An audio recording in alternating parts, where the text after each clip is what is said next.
চার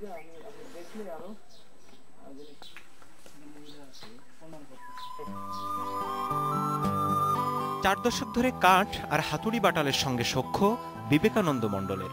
আসবাবপত্র তৈরি করতে করতেই মনে জাগে হঠাৎ ভাস্কর্য তৈরির খেয়াল।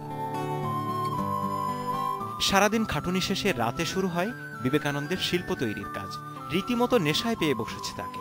নেতাজি সুভাষচন্দ্র বসু, স্বামী বিবেকানন্দ, মাদার তেরেসা, গৌতম বুদ্ধ, রামকৃষ্ণ পরমহংসদেব, লোকনাথ ব্রহ্মচারী, রবীন্দ্রনাথ ঠাকুর আর কাজী নজরুল ইসলাম সহ প্রখ্যাত মানুষদের ভাস্কর্য তৈরি করেছেন তিনি।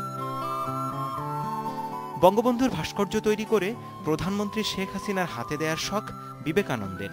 বঙ্গবন্ধু আর প্রধানমন্ত্রীর দুটি ভাস্কর্য তৈরিও করেছেন তিনি, কিন্তু তার দেয়া হয়ে ওঠেনি বঙ্গবন্ধু কন্যার হাতে। আমার ইচ্ছা ছিল ভালো কাজ করে করে একটু কিছু করব, সে কাজ আমি করতে পারিনি আর্থিক অবস্থার কারণের জন্য। অনেক মূর্তি তৈরি করতে পারিনি। যদি কোনো আর্থিক অবস্থায় আমাকে সাহায্য করতো তাহলে আমি ভালো ভালো কাজ করতে পারতাম।